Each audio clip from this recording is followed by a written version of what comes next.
여성 청소년 보호.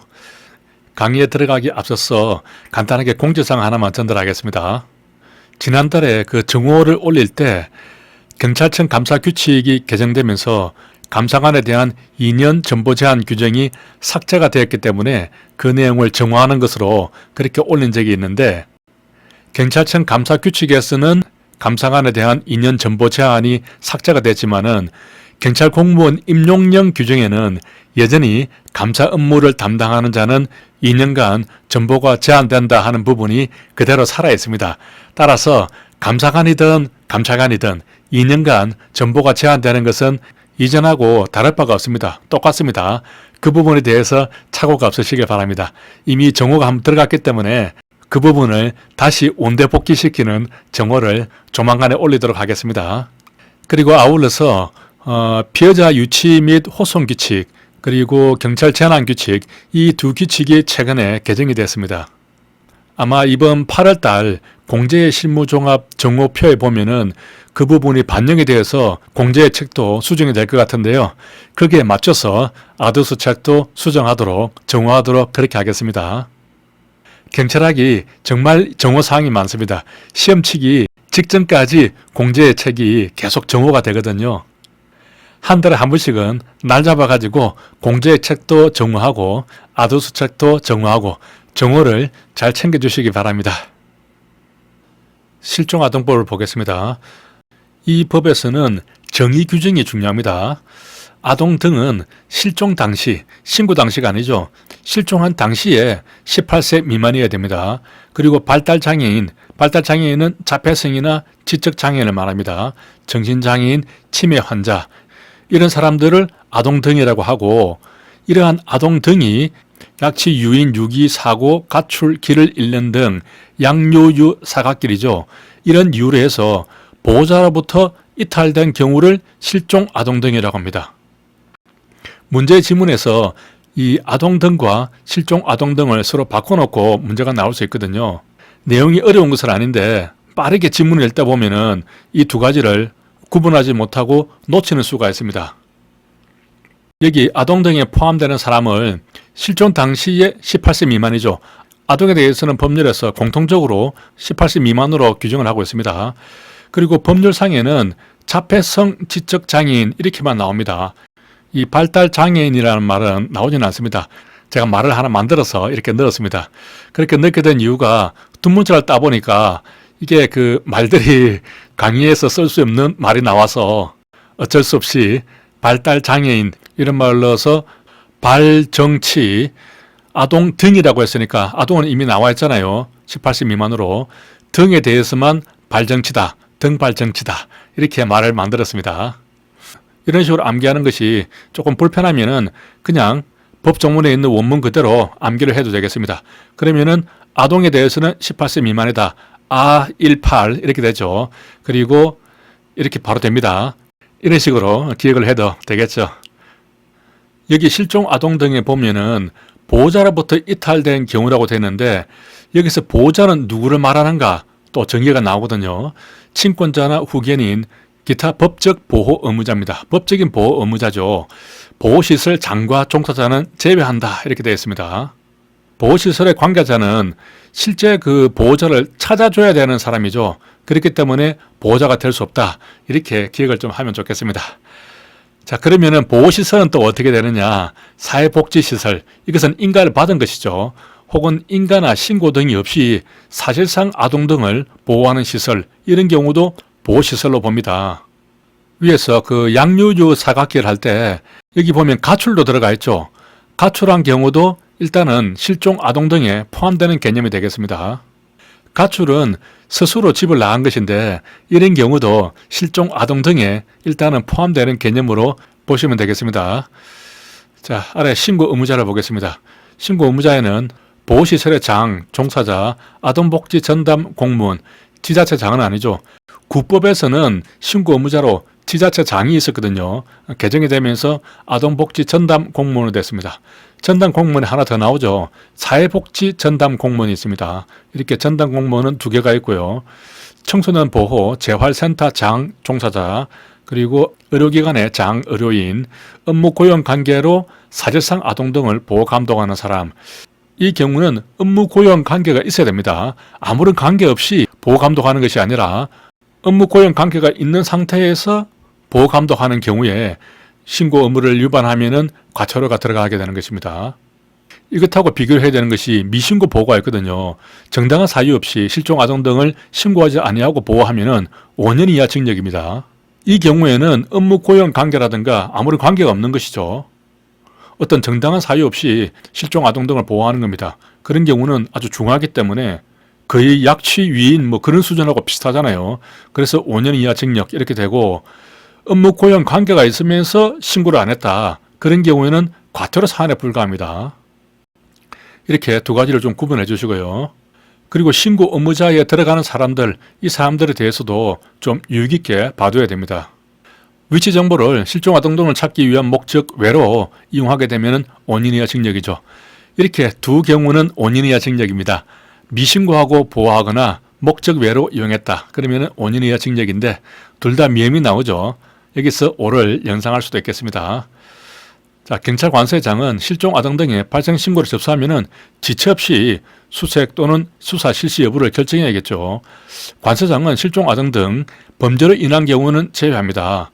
대부분은 처음에 아이가 연락이 안 된다고 하면은 범죄로 인한 것인지 단순한 실종인지 구분하기는 어렵겠죠.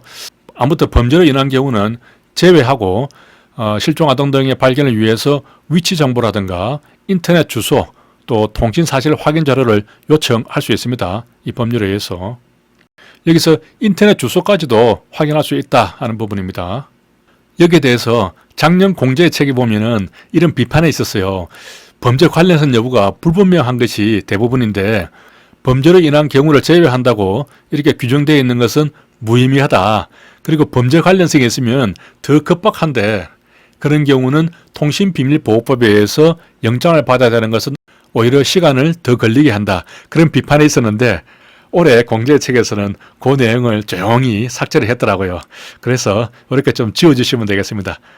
특별하게 고민하면서 우리가 읽어야 될 내용은 아닌 것 같습니다. 실종 아동 등 가출인 업무 처리 규칙이 있습니다. 이것은 예규죠. 방금 본 그 법률하고 이 예규를 함께 종합적으로 잘 정리를 해야 됩니다. 여기서도 그 정의 규정이 중요합니다. 찾는 실종 아동 등은 보호자가 찾고 있는 것이고, 보호 실종 아동 등은 보호자가 확인이 되지 않아서 경찰관이 보호를 하고 있는 실종 아동 등을 말합니다. 보호자가 확인이 되었다, 이렇게 지문이 나오면은 틀린 지문이죠. 보호자가 아직 확인되지 않았기 때문에 경찰관이 보호하고 있는 경우, 그런 경우를 보호 실종 아동 등이 되겠습니다. 장기 실종 아동 등은 장기 실종이니까 실종이 된 지 좀 오래됐겠죠. 이 경우는 기준이 신고를 접수한 지 48시간이 경과한 아동 등을 말합니다. 이게 기준이 실종이 발생한 당시인지 실종을 신고한 시점인지 그 시점 구분이 중요하거든요. 이것은 한꺼번에 장기 실종, 신사태 이렇게 기억을 합니다. 이것도 숫자법으로 8이잖아요. 그래서 사태 이러면은 48이 됩니다. 혹은 그냥 신사팔 이렇게 기억을 해도 되겠습니다. 그러면 장기 실종에 대한 새로운 위치 신사팔 그렇게 될 수 있겠죠. 가출인을 보겠습니다. 가출인도 신고 당시를 기준으로 해서 18세 이상이 되겠습니다. 아동은 18세 미만이잖아요. 여기서 이제 조금 헷갈리기 시작하는데 앞에서 본 아동 등은 실종 당시를 기준으로 하는데 이 장기 실종 아동 등 가출인에 대해서는 경찰청 예규에서는 신고 당시를 기준으로 합니다. 그래서 이것을 한꺼번에 암기하면 아실, 가신당 이렇게 되겠습니다. 기존의 두 문자를 아시라고 했는데 이렇게 하면 말은 되지만은 이게 실종 당시인지 신고 당시인지 시간이 지나니까 좀 헷갈리더라고요. 그래서 아예 아실, 가신당 이렇게 분명하게 암기를 하도록 하고요. 위에서도 보면은 장기 실종 신사태라고 했죠. 신고 당시가 되겠습니다. 이렇게 이 두 아두수를 잘 기억을 하시기 바랍니다. 자, 발생지는 최종 목격지가 발생지가 되는데 경우에 따라서는 신고자 진술에 의해서 최종 목격으로 추정되는 장소도 가능하겠습니다. 신고자가 최종 목격지를 모르거나 혹은 대중교통에서 봤다. 그러면은 버스 같은 거 타고 가는 것을 봤으면은 어디서 내리는지 모르잖아요. 그런 경우, 또 실종이나 가출 후에 한 달이 지났다, 이런 경우에는 최종 주거지를 발생지로 보겠습니다. 이런 정의 부분에 대해서 다 성진시험에서 출제가 됐던 부분입니다. 발견지는 발견해서 현재 보호 중인 장소인데, 만약에 발견지하고 현재 보호하고 있는 장소 서로 다르다면은 보호지가 기준이 됩니다. 발견지가 아니고요. 자, 아래 이 부분이 이번에 새로 하나 들어왔는데 조금 말이 어렵게 기술이 되어 있습니다. 예규에 보면은 자치경찰 사무와 지도자치경찰위원회의 조직 및 운영 등에 관한 규정, 엄청나게 깁니다. 아무튼 이 대통령령에 의해서 제3조 제1호부터 5호까지 또는 제6호 남목의 범죄가 아닌 범죄를 말한다. 여기에 기술되어 있는 범죄가 아닌 범죄를 국가경찰 수사 범죄로 한다는 것이죠. 그러면은 여기에 기술되어 있는 범죄는 자치경찰 수사 범죄라는 의미죠. 쉬운 말을 되게 어렵게 써놨더라고요. 그리고 공제의 문제에 보면은 실종 아동 등을 발견하기 위한 개인의 위치 정보를 목적 외로 사용하게 되면은 아까 위에서 봤듯이 5년 이하 징역인데, 그 범죄에 대한 수사는 자치경찰 수사 범죄이다 하는 부분이 나와 있습니다. 이 부분들을 이해하기도 어렵고 암기하기도 조금 애매해서 제가 다시 정리를 했습니다. 정리를 하면은 자치경찰의 수사 범죄의 영역은 위 대통령령에 나와 있는 이런 범죄들이잖아요. 그것이 이겁니다. 학교폭력이나 가정폭력, 아동학대, 교통사고 등으로 인한 실종사건은 자치경찰이 수사를 한다는 겁니다. 그 외의 범죄로 인한 실종사건은 국가경찰에서 담당한다는 것이죠. 그리고 앞에서 본 실종아동법이 있죠. 이 법에서 처벌 규정으로 되어 있는 사건에 대해서는 모두가 다 자치경찰 수사 범죄에 포함이 됩니다. 실종아동법 위반 사건은 모두 자치경찰 수사 범죄 영역에 들어간다는 것이죠. 이렇게 하면 간단하게 정리가 되죠. 자, 이 실종아동법에 있는 사건이 어떻게 해서 자치경찰 수사 범죄가 되는지 아래에 제가 근거 조항을 좀 드러놨습니다. 자, 이 대통령령에 제3조에 보면은 수사 관련 자치경찰 사무의 범위 이렇게 되어 있습니다. 실종아동법 제17조와 18조는 수사 관련 자치경찰 사무의 범위에 들어간다 이렇게 되어 있거든요. 근데 이 법률을 보면은 이 법률에서 처벌조항은 17조하고 18조밖에 없어요. 다른 조항은 과태료 처분에 관한 부분은 있긴 하지만은 과태료 부분은 우리 경찰 영역이 아니니까 형사처벌만 놓고 보면은 이 17조와 18조밖에 없는데 이 전체가 다 자치경찰 사무 범위에 들어간다는 겁니다. 결론적으로 실종아동법 위반은 모두 자치경찰 사무에 포함된다는 말이 되죠. 그러니까 위에서 정리했듯이 뭐 학교나 가정폭력, 아동학대, 교통사고 등으로 실종했다. 그리고 실종아동법 위반 사건이다. 그러면은 자치경찰에서 수사할 수 있다. 이렇게 정리하면 되겠습니다. 결국 위치정보의 목적의 사용이라든가 정당한 이유 없이 미신고 보호하는 경우, 그런 경우는 모두 자치경찰이 수사할 수 있는 범죄가 되겠습니다. 정보 시스템을 보겠습니다. 프로파일링 입력 대상이 있고 인터넷 안전드림이 있죠. 프로파일링 시스템은 우리 경찰 내부망이죠. 그리고 인터넷 안전드림은 일반인에 공개된 시스템이 되겠습니다. 이 인터넷 안전드림을 실종아동찾기센터 홈페이지라고 부르기도 합니다. 우리 내부망에 들어가는 프로파일링 시스템에 입력할 수 있는 사람은 실종아동 등, 그리고 보호시설에 있는 무연고자, 가출인이 되겠습니다. 가출의 경우에 18세 이상은 가출인이 되는 것이고, 또 18세 미만인 경우에는 실종아동 등에 들어가죠. 양유유 사각길 이렇게 해서 가출의 경우도 포함이 됩니다. 두 문자를 따면은 실무가 이렇게 됩니다. 인터넷 안전드림은 프로파일링 시스템과 분리해서 운영을 하지만은 자료 전송 등 필요한 경우는 상호 연계할 수 있고, 신고 또는 예방, 홍보 등과 관련된 정보를 제공을 하게 되겠죠. 자, 프로파일링에 입력할 수 없는 경우가 있고 또 해제를 해야 되는 경우가 있습니다. 내용을 읽어보면은 다 알 수 있는 부분인데 일단은 두 문자로 이 두 가지를 구분을 합니다. 내용을 보면은 이제 보호자가 가출했을 때 동행한 실종 아동 등 이런 경우는 입력 안 해도 되겠죠. 채무나 형사사건 당사자 소재 확인 등 다른 목적으로 신고했다, 허위로 신고했다, 지명수배 통보된 사람, 이런 사람은 실종된 게 아니라 자기가 도망간 것이죠. 두 문자를 보면은 보호자가 동행했으면 입력 못하지 이렇게 기억할 수 있습니다. 해제 사유를 보겠습니다. 찾는 실종 아동 등 가출 인의 소재를 발견했다. 그리고 보호자를 확인했다. 허위 신고이다. 지명수배, 통보, 그리고 보호자가 해제를 요청했다. 이 경우는 특별히 진위 여부를 확인한 다음에 해제를 해야 됩니다. 보호시설에 있는 무용고자 본인이 해제해달라고 요청하는 경우, 이 경우에는 즉시 해제를 해야겠습니다. 두 문자를 보면은 발견 확인되었으면은 해제 허지요. 이렇게 기억을 할 수 있겠죠. 자료 버전을 보겠습니다. 발견된 아동, 가출인에 대해서는 발견했으니까 수배는 해제하겠죠. 그렇다고 하더라도 그 기록은 5년 동안 보관을 한다는 겁니다. 그리고 발달장애인, 정신장애인, 치매 환자 이런 경우에도 발견했으니까 수배는 해제를 하더라도 그 기록은 10년간 보관한다는 겁니다. 왜냐하면 이런 사람들은 또 없어질 가능성이 많죠. 그때 참고를 할 수 있겠습니다. 이때에도 두 문자를 발정치, 짱 이렇게 기억을 할 수 있습니다. 짱이란 것은 숫자법으로 10이 되는 것이죠. 정치 짱이면은 대단한 정치인을 말합니다. 혹은 원문 그대로 이렇게 바로 기억을 해도 되겠습니다. 이거 빨리 읽으면은 욕이 엄청나게 많이 나와요. 발견이 안 됐으면은 소재 발견 시까지 그대로 둬야 합니다.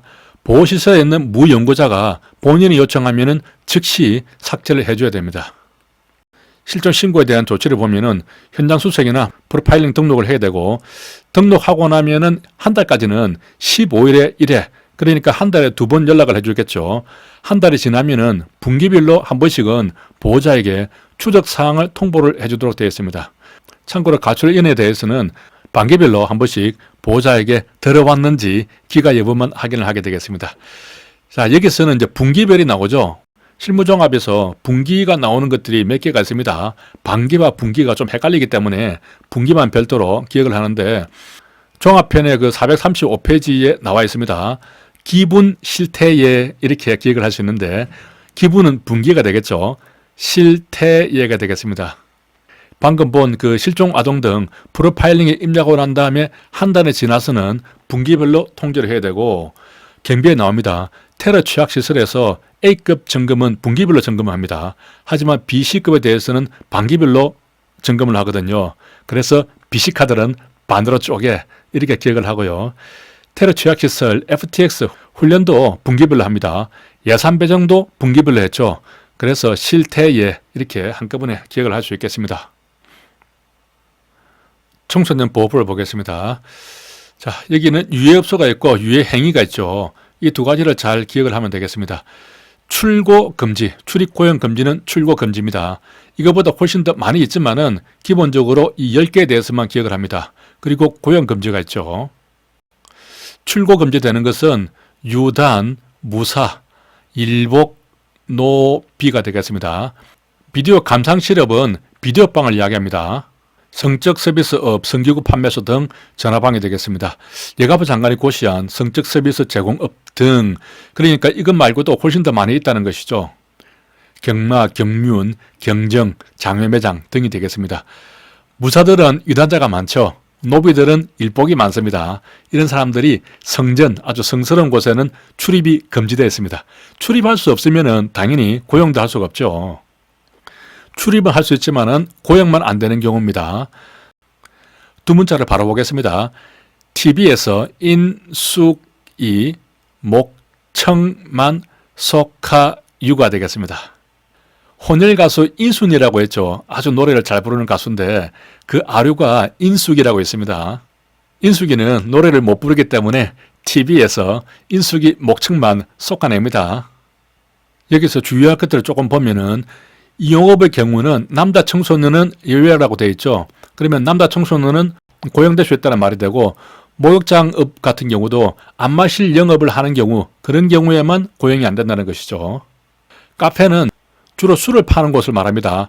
커피만 파는 그런 카페 말고 술을 파는 조금 야리꾸리한 그런 카페가 되겠습니다. 여기서 구분해야 될 것이 비디오 감상실업은 비디오방이죠. 그래서 출고가 금지되는데 비디오물 소극장업, 이 경우는 극장이란 말이 들어가니까 조금 공개된 장소라고 볼 수 있죠. 그렇기 때문에 출입은 할 수 있습니다. 고용만 안 되고. 하지만 제한 관람가 비디오물 소극장업, 이게 소극장이라는 말이 들어가 있지만 앞에서 제한이라는 말이 들어가 있죠. 이런 말이 들어가 있기 때문에 출고 금지가 되겠습니다. 게임방 같은 경우도 2개나 복개 같은 데는 출입이나 고용이 안 됩니다. 하지만은 청계, 인계 같은 경우에는 출입은 할 수 있지만은 고용만 안 되는 경우가 되겠습니다. 이 복개 같은 경우도 만약에 청계, 인계 이것들을 묶어서 하는 복개라면은 출입은 할 수 있겠죠. 일개, 청계 이런 식으로 복합여금을 해버리면은 출입 고용이 안 된다는 그런 의미가 되겠습니다. 유예행위를 보겠습니다. 1에서 10년까지 그리고 10년 이하, 5년 이하, 3년 이하 이렇게 되어 있는데 가장 중요한 것부터 보면은 영리 목적으로 접촉, 노출 등 성적으로 접대시키거나 알선 매개하는 경우입니다. 이 경우에 성교는 안 들어가죠. 성적 접대가 아니고 성교를 하게 해버리면은 청소년 보호법이 아니고 아동 청소년 성보호에 관한 법률로 더 중하게 처벌이 되겠죠. 그렇기 때문에 성교는 포함이 안 되는 단순한 성적 접대가 되겠습니다. 이보다 좀 낮은 게 성적 접대가 아니고 노래, 춤 등으로 적격을 하는 것이죠. 그리고 영리, 흥행 목적으로 음란 행위를 시키는 것입니다. 이렇게 성, 접, 이렇게 기억을 할 수 있고요. 5년 이하는 장애, 기형 등을 관람시킨다, 구걸시키거나 이용해서 구걸하는 행위, 또 학대하는 경우 장구하게 되겠죠. 거리에서 손님을 유인하는 것은 호객입니다. 혼숙하게 하는 것, 영업장을 벗어나서 영업자는 내가 아니죠. 이렇게 차 배달을 시키는 행위는 티켓 다방에서 배달하는 것이죠. 호혼티 이렇게 기억을 할 수 있겠습니다. 그러면 성접음, 장구학, 호혼티가 되겠습니다. 앞에 처벌조항까지 같이 하면은 일식오삼이 되죠. 일식오삼, 성접고, 장구학 오랫동안 공부하면서 혼자서 티를 마시는 것을 좋아합니다. 혼밥이나 혼술이 있죠. 여기서는 혼티가 되겠습니다. 호혼티. 청소년의 나이는 호적이 아닌 실제 나이를 기준으로 하겠습니다. 주간에는 주로 밥을 팔고 야간에만 주로 술을 파는 그런 일반 음식점이 있다면 그 야간에만 한정을 해서 고용금지 업소에 해당한다. 이렇게 판례는 보았습니다. 그러니까 낮에는 청소년을 고용을 해서 알바를 시킬 수 있지만은 야간에만 한정해서 고용할 수 없다. 그렇게 본 판결이 되겠습니다. 자, 이거는 유담무사 일봉노비가 성전에서 출입 금지당해서 문을 두드리고 있죠. 일식오삼 일본에 갔습니다. 성접음, 장구학 오랫동안 공부하고 혼자서 티를 마십니다. 호혼티. 그림이 조금 야하게 나왔죠. 원래 두 문자는 다른 거였는데 이번에 좀 바꾸면서 그림이 조금 야하게 되어 있습니다. 자, 관련되는 규정이고요. 나이를 좀 비교를 해보겠습니다. 유형 단란주점은 연 19세 미만이 출고 금지가 되죠. 소주방이나 호프, 카페, 티켓다방 배달 이런 경우는 연 19세 미만이 고용만 금지가 되겠습니다. 일반 다방이나 일반 식당은 나이에 따라서 조금씩 달라지는데요. 여기에 그 미만이란 말을 좀 넣어주시기 바랍니다. 여기서는 빠졌습니다. 13세 이상 15세 미만이 되겠죠. 이때는 고용이 가능한데 근로기준법에 의해서 취직인허증이 필요하고 또 15세 이상 18세 미만에 대해서는 연소자 증명서가 필요하겠습니다. 나이에 대해서 이 18세 이상과 19세 이상을 전체적으로 한번 정리를 했죠. 18세 이상이 되면은 이제 처벌을 받을 수 있습니다. 사형선고도 받을 수 있고 무기선고도 받을 수 있고 노역장 유치도 가능합니다. 경범에 있어서는 통고처분도 가능하죠. 그렇기 때문에 각종 처벌이 가능한 나이가 되겠습니다. 가출인이 될 수 있습니다. 영화진흥법이나 게임진흥법, 음악진흥법에서 청소년은 18세 미만이거든요. 18세 이상이면 이제 제한을 받지 않습니다. 질서 유지인이 될 수 있고 경찰 또는 청원경찰이 될 수가 있습니다. 보통 운전 면허를 받을 수 있는 나이가 되죠. 이것을 두 문자로 하면은 처가 영계 음질로 경보한다. 18세니까 18세 처가 상당히 젊죠. 영계 음질로 경보하는 겁니다. 19세 이상은 특수 대형 운전면허를 받을 수 있고 민법상의 성년자가 되죠. 이때는 만 19세가 되겠습니다. 청소년보호법이나 아동청소년 성보호법에서 연 19세가 되죠. 유형접격원이 될 수가 있습니다. 특대 성보유가 되죠. 19세 이상이면 다 컸다고 봐야죠. 아동 청소년 성보유에 관한 법률을 보겠습니다. 수사경찰 파트에서도 이 관련 법들이 나오는데 세안 파트에서 일괄적으로 정리를 했습니다. 정의 규정을 보겠습니다. 연 19세 미만이 아동 청소년에 해당되죠. 연 19세는 일단 만으로 19세에 도달하는, 만으로 19세가 되는 해에, 그 해에 1월 1일부터 19세로 보는 겁니다. 그것을 연 19세라고 하죠. 그러니까 자기 생애보다 몇 개월 더 빨리 19세에 도달하는 것이 연 19세가 되겠습니다. 아동 청소년 성착취물은 아동 청소년으로 인식될 수 있는 사람이나 표현물이 등장하고 아동 청소년의 성을 사는 행위, 그 밖에 성적 행위를 하는 내용을 표현으로 하는 것, 이런 것들이 되겠습니다. 피해 아동 청소년, 성범죄나 성을 사는 행위에 상대방이 되는 경우를 말합니다. 여기서는 그냥 성을 파는 아동 청소년 이렇게 표현하지 않고 성을 사는 행위에 상대방이 되었다 이렇게 표현합니다. 조금 돌려서 이야기를 하죠. 피해자이기 때문에 그렇게 하는 것 같습니다. 자, 피해 아동 청소년은 처벌하지 않습니다. 피해자이기 때문에. 종전에는 대상 아동 청소년 이렇게 불렀거든요. 이때는 성매매를 했던 아동 청소년인 경우에 소년부에 보낸다든지 보조치 이런 것들을 했는데 이제는 비아동 청소년이 되었기 때문에 소년부에 보낸다든지 보조치 이런 것들은 할 수 없게 되겠습니다. 처벌 규정을 보겠습니다. 이 처벌 규정이 중요합니다. 특히 미수로 처벌할 수 있는 범죄가 어떤 것이냐 이것들을 잘 기억을 해야 되는데 먼저 무기나 5년 이상을 보면은 아청 성착취물을 제작, 수입, 수출한 경우입니다. 줄여서 제수수라고 할 수 있죠. 판매나 대여는 여기에 포함되지 않습니다. 그리고 강간, 인신매매, 국내외 이송 이런 범죄가 되고요. 5년 이상인 경우는 아동 청소년에게 성을 팔도록 강요한 겁니다. 폭행, 협박, 선불금, 위계, 위력 등을 이용해서 팔도록 강요하는 것이죠. 이 범죄에서 미수죄가 있습니다. 두 문제를 따면 성착취물, 강매, 강요가 되는 것이죠. 아청 성매수를 하게 되면 1년에서 10년 이하게 되겠습니다. 영업으로 아청의 성을 사도록 유인, 권유, 강요하는 겁니다. 위에서 팔도록 강요해버리면 5년 이상이죠. 상당히 중하게 처벌되는데 상대방에다가 성을 사도록 유인, 권유, 강요하는 경우에는 업으로 했다면 7년 이하, 업이 아니라면 5년 이하 징역이 되겠습니다. 그림을 보겠습니다. 미수죠. 아름다운 손입니다. 미수로 성착취물은 아니고 사과입니다. 사과를 강매, 강요하죠. 머리를 벅벅 긁으면서 돈 내고 있습니다. 강매 당하고 있죠. 특례 규정을 보겠습니다. 음주 약물로 인한 심신장애 상태에서 청소년 대상 성폭력 범죄를 범한 때에는 감면 규정을 적용하지 아니할 수 있다. 이렇게 되어 있습니다. 아니한다. 이것은 아닙니다. 판사에게 재량권을 줘야죠. 감견 규정에 대해서는 반드시 어떻게 한다 이렇게 보다는 판사에게 재량권을 주는 쪽으로 규정이 많이 되어 있습니다. 공소시효 특례를 보면 성년에 달한 때부터 진행이 됩니다. 피해자가 만약에 아청이었다면 성년이 달한 때부터 공소시효가 진행이 되고 또 DNA 등 과학적인 증거가 있다. 그러면 10년이 연장되겠습니다.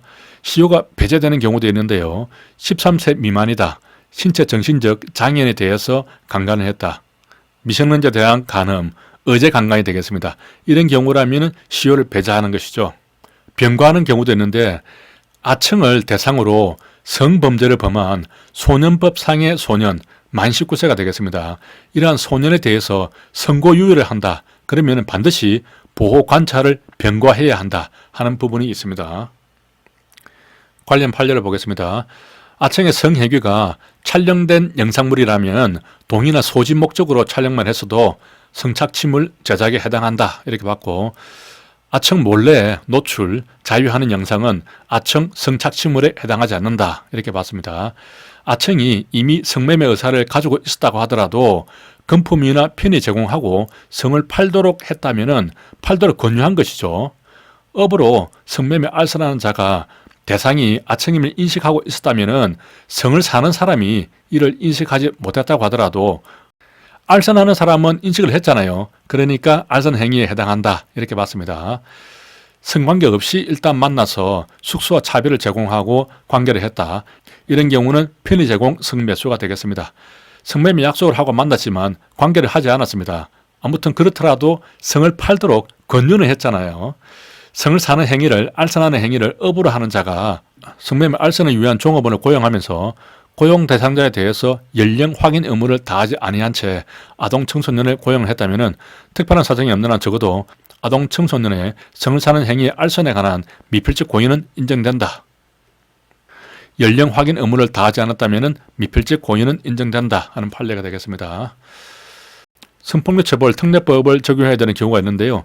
13세 미만에 대한 강간이나 강제 추행을 했다. 이런 경우는 성폭법이 아청법보다 더 중하게 처벌합니다. 그렇기 때문에 성폭법을 적용을 하게 되는 것이죠. 다만 16세 미만자를 합의 가늠한 경우, 그러니까 13세 이상 16세 미만에 대해서 합의 가늠했다. 이런 경우에는 이제 형법이 개정되어서 형법 305조에 의한 의제 강간으로 처벌되게 되죠.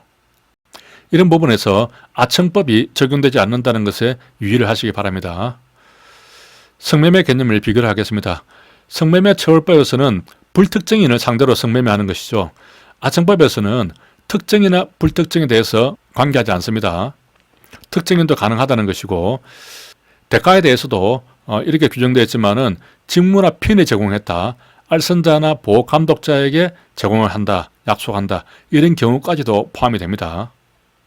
성매매에서는 성교나 유사성교 이렇게만 들어가 있지만은 그뿐만 아니라 접촉 노출로 수치심이나 혐오감을 발생한 경우 그리고 자위행위를 하는 경우까지도 성매매에 포함이 됩니다. 이 경우는 아청으로 하여금 자위를 하게 하거나 혹은 그 상대방이 스스로 자위를 하는 경우 모두 포함되는 개념이 되겠습니다. 두 문자를 따면 성접수자가 되죠. 아청을 성매수를 하게 되면 완전히 성접수하게 됩니다. 처벌은 일반 성매매는 1년 이하 징역 이렇게 되어 있지만은 아청인 경우에는 일식 매수죠. 1에서 10년까지 되겠습니다. 그리고 성매수자만 처벌하게 되겠습니다. 이때는 양자를 처벌하게 되죠. 아청법에 있는 성매매하고 청소년 보호법에 있는 청소년 유해 행위를 또 비교를 해보겠습니다.